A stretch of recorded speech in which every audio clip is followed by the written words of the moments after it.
Has anyone ever apologized to you, but you were not quite buying it? Does it say something about you for not just getting over it? Or does it say something about them? Welcome to Azimuth Podcast. I'm Kimberly McNabb. And I'm Barrett McNabb. There's been a flood recently of apologies in the public sphere, from celebrities to university presidents. When someone apologizes, should we just accept it? Are they for real, or should they even apologize in the first place? For example, our daughter will do all kinds of things. She'll run up and push her brother and say, I'm sorry. As soon as she gets caught. As soon as she gets caught. Our son, wise beyond his years, will usually respond with, sometimes saying sorry isn't enough. But still, she does apologize for a lot of things. But again, does she mean it? Well, in the public sphere, we have celebrities like Susan Sarandon. She attended a pro-Palestinian rally in New York City in which she says this. There are a lot of people that are afraid of being Jewish at this time and are getting a taste of what it feels like to be a Muslim in this country, so often subjected to violence. Wow. Yeah. Jews getting a taste of what it's like to be Muslim in this country. I'm sorry, I don't recall concentration camps and deaths of millions of Palestinians, or how many Jews are allowed to live in Syria, Lebanon, Iraq, yet there are 2 million Muslims living in Israel. Yeah, so she apologized via her Instagram, and we'll go ahead and publish this apology. It's kind of long, but Kimberly, can you give us some cliff notes? So Cliff Notes for our listening audience is, I said that Jewish Americans as the targets of rising anti-Semitic hate are getting a taste of what it's like to be Muslim in this country, so often subjected to violence. This phrasing was a terrible mistake, as it implies until recently Jews have been strangers to persecution, when the opposite is true. Yeah. Are you buying it? No, I'm not buying it at all. I think she is only apologizing because her agency dropped her. Right. Now, do you even think she wrote it, or did some PR firm write that for her? It very well could be. I mean, it happens all the time. Like Neo said something, and the very next day, an apology was put out on social media, and then right after that, he's like, "Nope, that wasn't me." So it was a PR thing. Yeah, so, I bet it was a PR firm. Yeah, and she's 77 years old. Why doesn't she just go off into retirement already? I know. I mean, when you have all of these actors and actresses doing political, rallies and things like that, you really should probably be a little educated, more so than the common person, because you are such a high-profile figure. Well, Juliana Margulies from ER and The Good Wife recently issued an apology for remarks that she made on the Backroom podcast. Let's listen. Hitler got his entire playbook from the Jim Crow South. Mm-hmm. The Nazis were watching how the Jim Crow South were treating slaves and said, "Oh, great call. Let's do that playbook. That's what we'll do to the Jews." Which is also why in the civil rights movement, the Jews were the ones that walked side by side with the blacks to fight for their rights, because they know. And now the black community isn't embracing us and saying, we stand with you the way you stood with us. Jews died for their cause. Where's the history lesson in that? Who's teaching these kids? Because the fact that the entire black community isn't standing with us, to me, says either they just don't know, or they've been brainwashed to hate Jews. Wow. Yes. So she received online backlash for the exact quote, either they don't know or are brainwashed. Now, I listened to more of this podcast. She later moves on to blaming the brainwashing on the professors, not the black people or the LGBTQ community. So she pointed out that black people and gays, later in the podcast, would have been persecuted in Gaza. And, and I believe this. When we were in Morocco, we would see people from sub-Saharan Africa beg for money, and the looks on the local Moroccan faces towards these black people was just of disgust I don't think I've seen on a human face. Yeah, they were, they're obviously sub-Saharan Africans that are transiting northern Africa in order to get into Europe. But so they do have to stop in certain places like Morocco or Algeria or Libya in order to continue on and either go across the Strait of Gibraltar on a boat or get on a small, unfit, non-seaworthy boat across the Med. But yeah, no, I couldn't agree more. The look of disgust was absolutely palpable. Yeah, absolutely. So verdict on this apology. I really don't think she had anything to apologize for. No, I agree. She has nothing to apologize for. She did not say anything that was not true.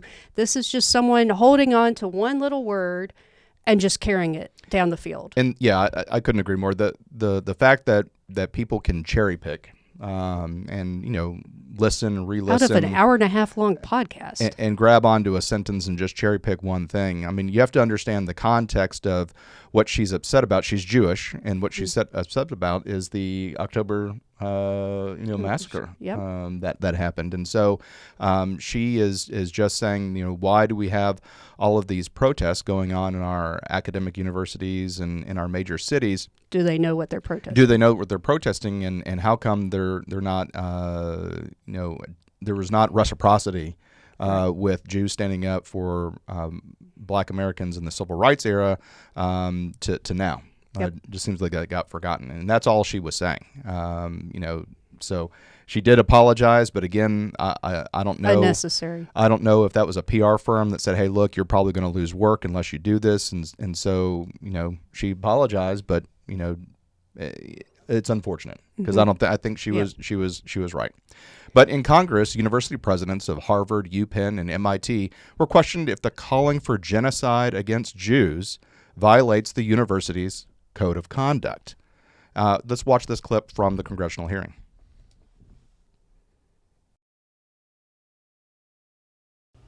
So the answer is yes, that calling for the genocide of Jews violates Harvard Code of Conduct, correct? Again, it depends on the context. It does not depend on the context. The answer is yes, and this is why you should resign. Specifically calling for the genocide of Jews, does that constitute bullying or harassment? If it is directed and severe or pervasive, it is harassment. So the answer is yes.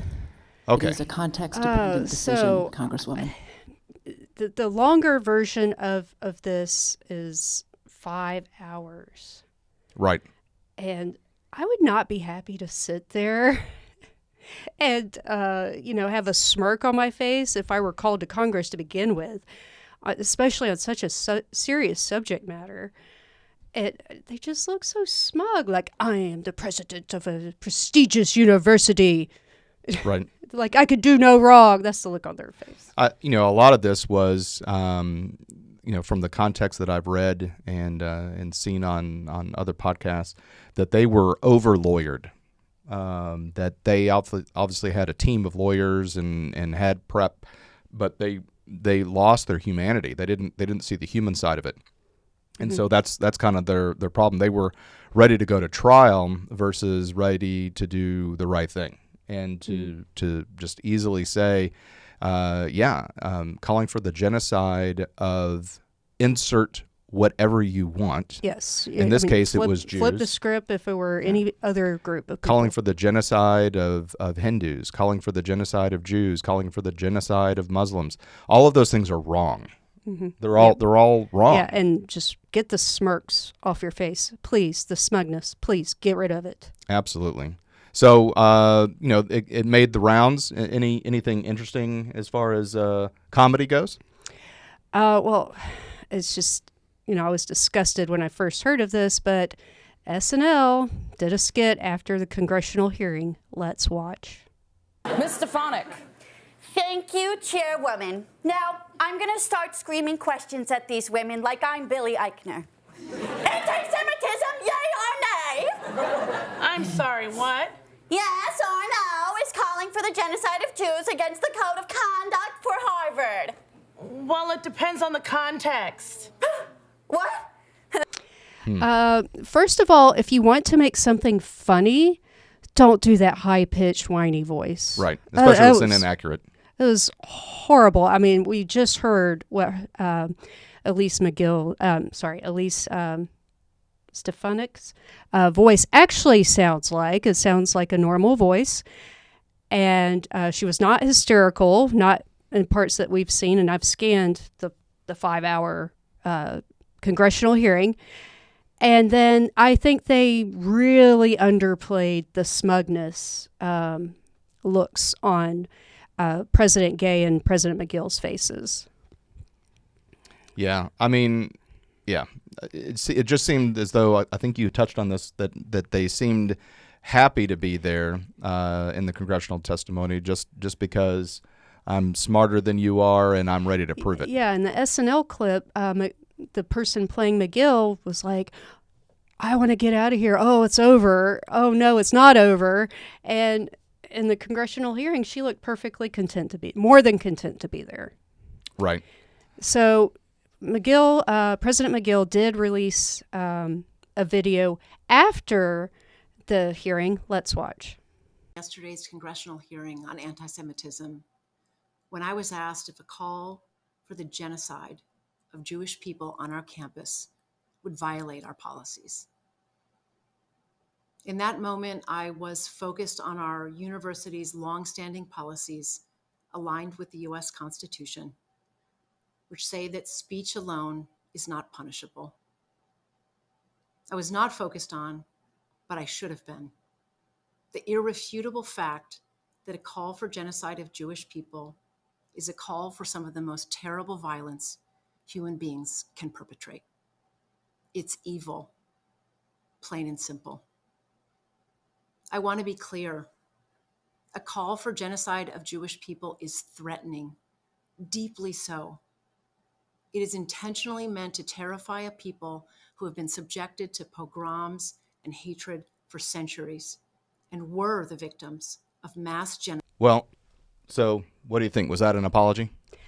Well, not once in that video did she say, I apologize or I'm sorry, anything like that. So for me, I don't think it's an apology. Yeah, so I'm going to disagree with you. I think it was an apology. It talked about her correcting her statement that it is not acceptable to call for the genocide of Jews. Doesn't matter, actually call for the genocide of anybody. But she seemed to correct the record on that. Now, the problem I have is it did not come until UPenn lost $100 million in funding. Did not come until there was massive backlash. And it seemed she's reading from a teleprompter. Yep. At least she's not smug in that video. She's not smug. She's humble, and she's saying, look, it is wrong. Jews have been persecuted, and it's wrong to continue to perpetuate that. But I did have 5 hours to say that. Yeah, and that's the point that I'm trying to make is I think it is an apology, but I think it came too late. And so that's kind of where I see it. Well, if you want to argue it's a genuine apology, I say no. I mean, someone probably told her to do it, and she's not getting fired. She's just going to be a law professor instead of president. So she's still getting a living. She resigned. So leave a comment below if you think it was a legitimate apology, or do you think it was one of those gun to your head so you can try and save what's left, statements. Yeah. But leave a comment and tell us. Exactly. Well, President Gay is facing a similar backlash, but there was a letter with over 600 Harvard professors in support. And so, even if you fired a president, it's not going to fix the problems. That just shows you it's a deeper deeper issue. I think everyone needs to be re-educated. Yeah, I mean, when you're looking at President Gay's testimony, again, it was just again and again is calling for the genocide of a group of people. In this instance, it was the Jews, but insert anybody again. But is the calling for the genocide of Jews acceptable speech at Harvard University? And again, she kept saying it depends on the context. And so what context is it? What context would it take? Yeah, if it was at a fraternity house over a beer, is it okay to say it? If it was a public speech on the steps of a dormitory, is it okay to say it? Is it okay to say it in a classroom? Which context would it be okay? Whether it be a private discussion calling for the genocide of a race of people or a public calling for the genocide of a race of people. Context, I don't understand. It's not just one person who thinks this way. These other Harvard professors signed this letter supporting President Gay in the name of maintaining academic freedom. Well, you know what I say? I say we're free to not send our kids there. We're free to not donate there.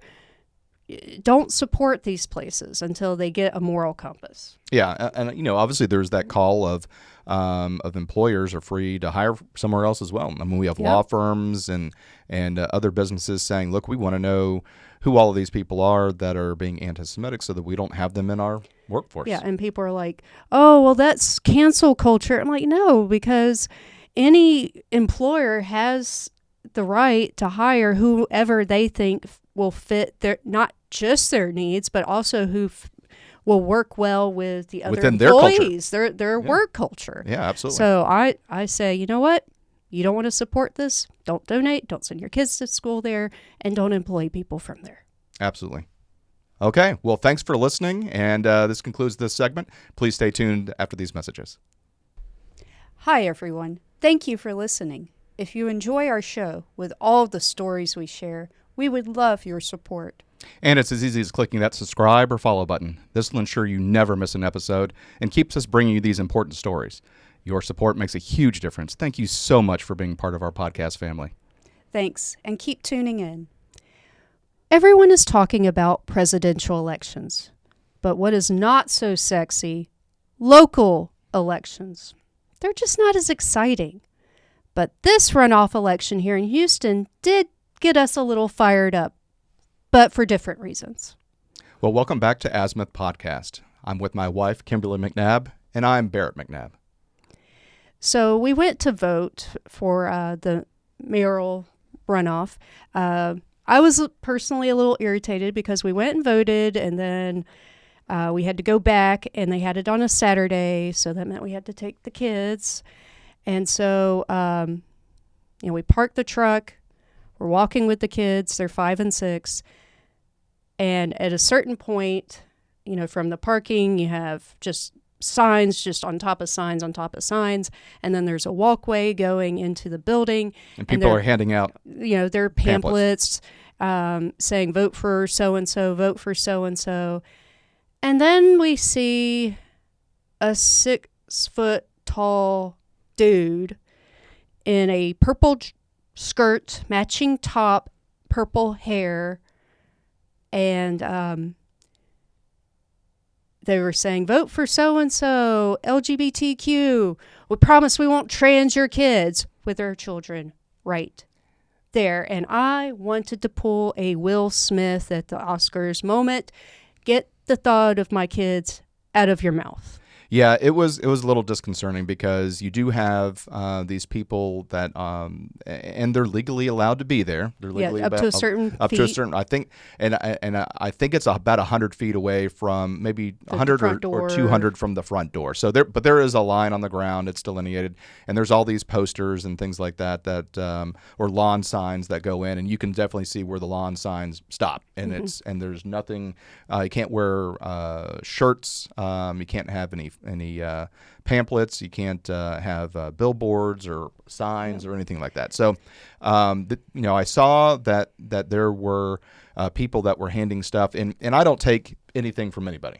I mean, that way I'm not cherry picking. Hey, I'll take your pamphlet. I won't take your pamphlet. Yeah, I'll it kind take of yours. shows how you're going to vote. And, most people were nice and bipartisan. They said, oh, your kids are cute. Oh, good for you for teaching your children the importance of voting. It's just that one person Yeah, and I just said their agenda. and it just kind of bothered us. It really bothered us because our children are super young, 5 and 6. Our son is 6, our daughter's 5, just turned 5, and so we're wanting them just to be kids. And so if you don't have kids, you don't understand. Everything's what's this, why this, and that's not something that you're prepared to answer for a 5 and 6-year-old. They're not capable of understanding it. Right. So to talk to us with our children right with us and to say, don't worry, we're not going to trans your kids. That's an opportunity for questioning and things like that. So what I did is I kind of leaned forward in the foxhole a little bit as we were getting up to the precinct to vote. We had to go through a crosswalk. We parked in a parking lot and then had to walk across the street in order to get into the election center. And it was an interesting crosswalk. You hit the button and it beeps. It's for the visual impaired, and it says wait. And then when it's time for to go, not only is there the visual signal of the white person walking, but then it has a lot of clicking and says proceed and things like that. So I was talking to my son and daughter about why it was doing all that, and I was explaining that it was for the visual impaired, and I just kept that conversation going as we were meandering through all of these people handing all their pamphlets and saying who to vote for and things like that. So I was trying to create a distraction so that they wouldn't necessarily hear. Yeah, fortunately you saw this individual, because I try not to look at people as we go in, because then I will feel kind of obligated to accept the pamphlets coming out of their hand or have them talk to me. So I keep my head down. And so I didn't see them until right up on them. And fortunately, it was like the one time our child is actually listening to you instead of thinking about anything else. Running around doing whatever he wants. But yeah, so I kind of was trying to set us up for success. But again, I thought it was another year or two that wouldn't have happened. Yeah, I don't think so. He would have noticed. Yeah, sure. I agree with you. But it was just completely an inappropriate conversation. Now when we went and voted in the general election, this was the runoff, and so I guess it was 2 or 3 weeks before this was the general election. And, we were in the same zone. We had just finished voting, and we're in the same zone as we're walking back to our car, same election place. And there was 2 groups of people that were in an argument. And there was one person that was talking about their trans daughter and how proud of her they were. And I mean, you're going to be proud of your children. I got that. But the other group was just saying, God bless you, and that's all they were saying. And the other person started just got more angry. And it turned into this big yelling match. And we left, but honestly, we didn't have the kids with us, so we didn't it have the wasn't kids with as us, big of a deal. But still, I think that kind of stuff is inappropriate as you're, that's not the area to protest or the area to have a huge yelling match as you're, even though you're just outside of the voting line, but still, but it's a big deal. I mean, it was really heated.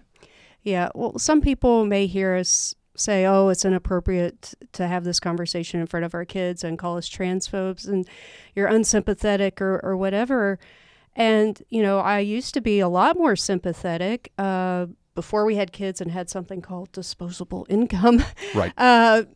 There was this individual that would do electrolysis on me, and I would go, for an hour or 2 every week, and you're going to talk to someone who's right here on your face. And it was a man trying to become a woman, and he had been in the Air Force. He had been married, had a kid, and he said, all of his life he had this confusion with how he felt about his body.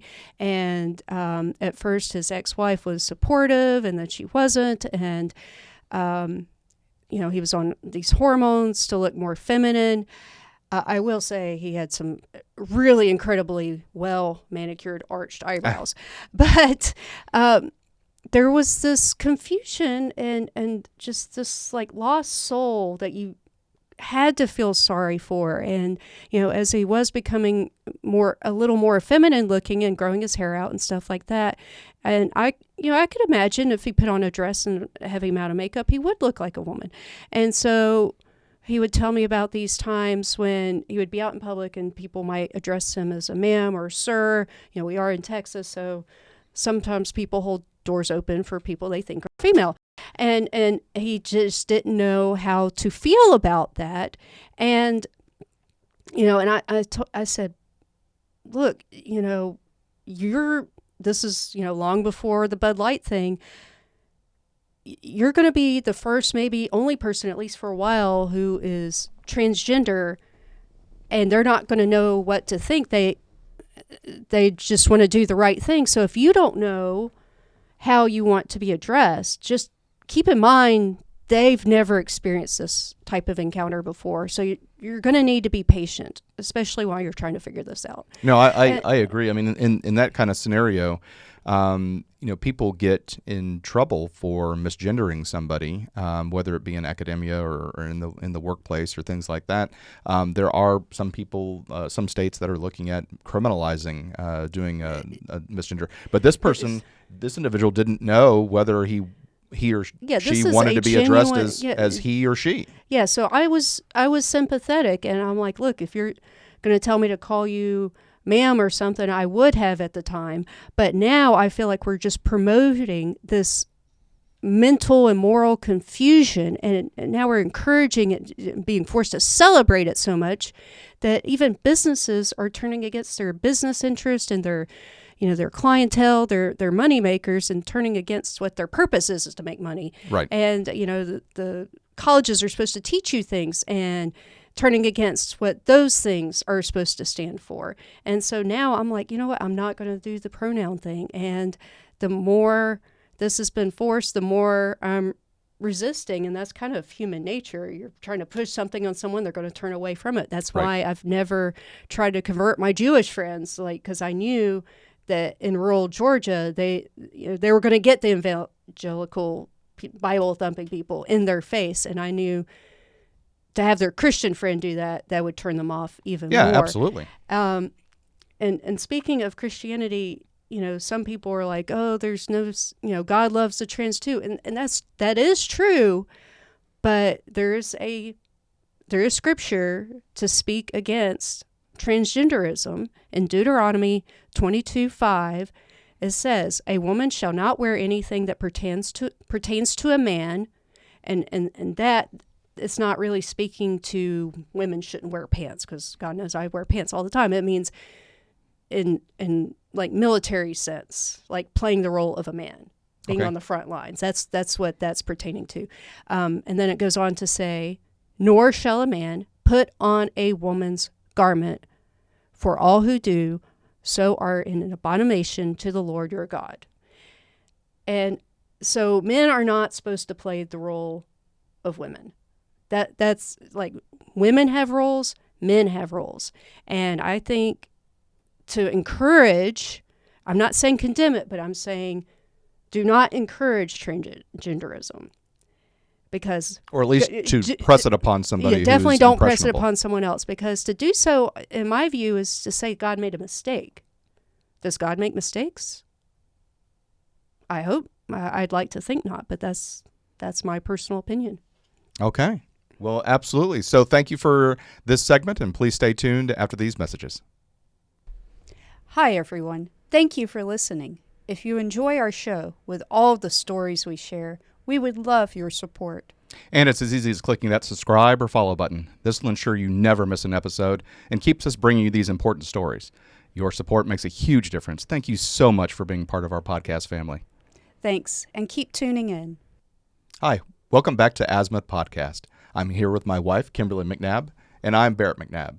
So, DINKS, Dual Income, No Kids. It was a term that was coined by the Los Angeles Times in 1987, And just recently, it seems as though Millennials and Gen Z have rediscovered this. So let's go ahead and take a look.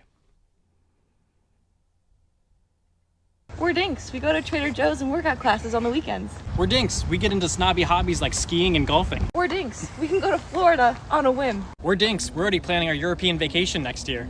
DINKS. We get a full 8 hours of sleep and sometimes more. We're DINKS. We get desserts and appetizers at restaurants. We're DINKS. We can play with other kids and give them back. We're DINKS. We still do it 3 times a week. We're DINKS. We spend our discretionary income on $8 lattes. We're DINKS. We max out our 401ks, Roth IRAs, and HSAs. We're DINKS. We don't use our kids or dog as an excuse to leave a party. We just leave. Well, this is, kind of an interesting thing. Again, they're rediscovering something that's already been invented.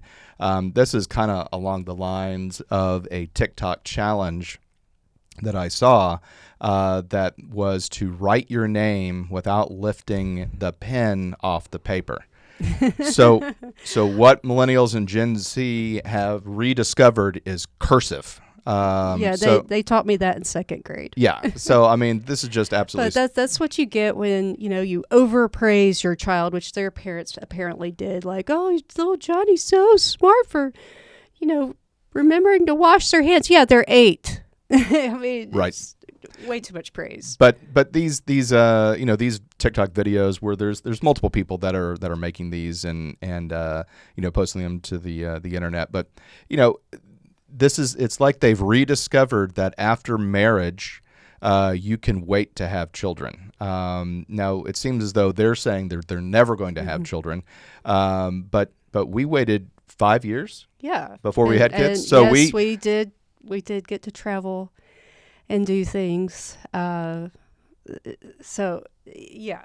But to celebrate it, I mean, we didn't think of it as a, hey, we don't have kids, so we can do all this stuff. We just did the stuff, and we knew that we wanted to have children at some point in time. But I think they're taking it a different tact to it and bragging about it on the internet. One said, "Oh, get to buy all the snacks I want at Costco or whatever." I'm like, well, or they get to order appetizers and dessert. I'm like, well, I guess it's good that that we do have kids because I don't need all the snacks at Costco or appetizers. A little better for my waistline. But a lot of the people I see making these videos, if you're a selfish person, then it's probably better that you don't have kids. I mean, we got plenty of people who are selfish and do have kids, and we don't need to point to specific examples to show how that's disastrous. But I mean, are they going to be fulfilled later in life? I mean, are they going to feel that they missed out? I mean, there was a recent article that I read, and it was a woman who was either 39 or she just turned 40, and she is kind of lamenting the fact that she never had kids. She was previously married, and the husband wanted to have children, and she just kept telling him, hey, look, I don't want to have children. It's not something you can compromise on. Yeah, exactly. I mean, it's there's kind of a binary thing that's going to happen. Either you do have children or don't have children. But she wound up getting a divorce and living her best life, only to realize that she made a mistake. And that maternal instinct or paternal instinct, whichever you have, it can hit later because, I had plenty of friends at 22 had 2 kids, and I was like, oh my goodness. And I was definitely much older. Now Elon Musk had something to say about some of these videos, right? Yeah, I mean, his big thing was that this is selfish of them, because what they're saying is because they're not having people to enter the working pool, that they are going to have other people's kids supporting them in their old age with their Social Security and things like that. So he sees that as them being selfish, that other people are going to have to take care of them. Well, I mean, and that I definitely agree with that, like especially when it comes to Social Security tax, which probably won't exist by the time I'm that age. That or you'll have to be 100 to retire. But not everyone ends up taking care of their parents as they get older for, various reasons, whether the child is sick themselves, or the parents are fitter longer, or it's just too much for the child. The parent is so sick and needs constant care, and the child, now an adult, has to work way too much to do it. So there are various things that can go on. Like, my dad is in a VA hospital, bedridden. I physically cannot take care of a 200-pound man and roll him over every 4 hours to make sure he doesn't have bed sores. And fortunately, he was in the Navy, and the VA takes care of it. So I'm very grateful for that. On the other hand, my mother, she'll probably outlive me. She's what you call a badass. So another thing of this is, you don't know what you don't know, and you don't know how challenging. Yes, it's challenging, and they probably understand. They may not appreciate, but they understand that kids are challenging because they mentioned being able to sleep. Yeah, sleep. What's that?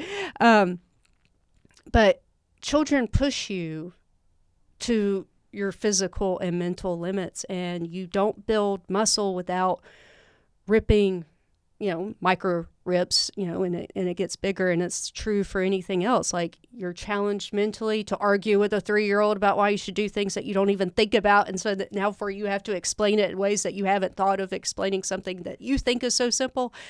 And then kids are copies of us, and sometimes it's our worst habits, and then we see it in someone else. We're like, oh God, do I do that? Do I talk that way? Do I have that bad attitude? And they got it from me. I need to work on me being a better person. And so if you don't have someone mirroring that back to you, you don't realize it.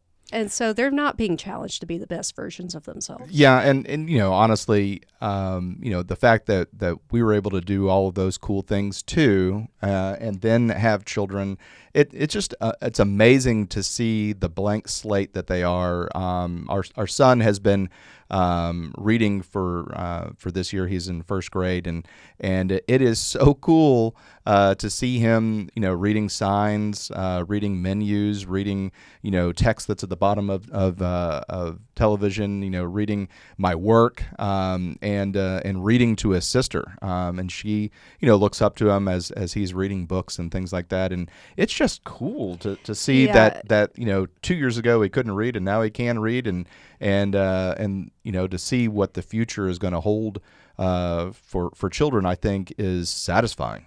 Yeah, and if these people have ever seen anyone have like that big aha moment, like reading or figuring out a math problem or something, that is pretty rewarding. It is. So, and they really need to search in their souls, I think. Is this something they really want? Do they want to be like this every day, all day, for the rest of their lives? Or are they going to have that aha moment and then, change their minds later and then resent the other person? Right. Because they don't want to change their minds. And what if one of them dies? Yeah, what if they die? They're not going to have kids, and probably all their friends have kids, and so they're probably going to be really lonely. Right. Anyway, we just thought that this was kind of an interesting topic of rediscovering how to spend your money without having kids and being these dinks. 1987, you didn't rediscover anything, or you didn't reinvent the wheel. You didn't invent anything. This is all a rediscovery, just like that TikTok challenge on doing cursive. You didn't invent that. So sorry. But thank you so much for watching this episode. It made us laugh. I hope it made you laugh as well. And stay tuned after these messages. Hi, everyone. Thank you for listening. If you enjoy our show with all the stories we share, we would love your support. And it's as easy as clicking that subscribe or follow button. This will ensure you never miss an episode and keeps us bringing you these important stories. Your support makes a huge difference. Thank you so much for being part of our podcast family. Thanks, and keep tuning in. Hi, welcome back to Azimuth Podcast. I'm here with my beautiful wife, Kimberly McNabb, and I'm Barrett McNabb. Now, we are parents, But do you think we're entitled parents like this woman? So I asked my mother-in-law one day if she'd watch my kids for 10 days. Because what's with TikTok and eating stuff while you're recording? And she laughed at me. And then said, you have to move closer to me so I can watch your kids. And then maybe I'll actually help you. So I said, well, you're showing me you won't help my kids if I live across the country. Why would I move closer? It makes no sense. Anyways, I don't understand how selfish boomers are nowadays. I'm not willing to help. If you want to help and you want your kids closer to you, then help. So the overlaying text at the top says, grandkids aren't just a right, it's a privilege. I mean, that's a lot to unpack. Obviously sometimes I think people do this to get sympathy. Sometimes they do it to do public shaming. Who knows, right? So we've encountered this situation. Sure. Because, we have one relative that lives close to us, and then everyone else lives far away, and they have their own kids and lives. And so, and my mother still works. So first question I thought was, well, does your mother-in-law still work? Because 10-day trip, that's a lot of time to request. A lot of PTO. That is pretty much all of some people's PTO. I mean, when I was at an accounting firm, it was 5 days. I mean, that's longer than my PTO. So there's that. Is she able to travel? Can she afford to travel and may not want to tell you? Is she coming to you? Are you sending the kids there? I mean, they're logistical questions. And then also, are her children a pain in the ass? Because, I know I have some friends with some kids. I'd be happy to babysit them, and others, I don't want my kids anywhere near you. You or your kids. I might like you, may not like your kids. So, does she hate that her kids eat peanut butter out of the jar with a spoon and put it right back in? This is the daughter-in-law, so maybe your mother-in-law just doesn't like you. Right. And also, she'd want you to speak clearly. And then how old is the mother-in-law? Like, my mother-in-law's up there, and, she's older than my mother, and so my mother can naturally do more stuff. And, 10 days is exhausting for anybody. Right. And how old are the kids? A hyperactive 5 and 6 year old, a lot more exhausting than, a well-mannered 15, 16-year-old that can take care of themselves and just, maybe legally need an adult that just sits there. So there are those factors. And then, at a certain age, most people want that retirement lifestyle. It's like, I did the kid thing, I'm 75 years old. I want to go hang out with my retirement home people. And on top of that, she references boomers, and I have read some articles that baby boomers, they worked hard, their entire lives, doing this 9 to 5, oftentimes more, and they finally have enough income where they can go on trips themselves that they weren't able to go on because the boomers have been paying off their children's college debt. We see some of these TikTok videos of the Gen Z kids going into the workforce and crying that 9 to 5 is so hard. 9 to 5 is just a saying. It's not the actual clock in, clock out time. 40 hours a week. They're upset about doing 40 hours a week, and these boomers, they defined the 40-hour work week and worked more than that. So they did that their entire lives, and this could be an opportunity for them to do stuff for themselves. Well, it also depends, I think, on how the family is structured, because my grandparents had more children. Like my dad's side had 6 kids total, and then they started having kids, some of them very early. And so every time my grandmother was in town, she would watch some of my cousins. And when it came to me, it was like, I'm not interested in her. She had been around kids like 40-something years. She was tired of it. And And so, also you have to remember that boomers were in colleges and stuff like during the, bra burning era of the 60s. And so, people were encouraged to do things that they wanted to do, not, so obligated to the family structure. And so kids may not have,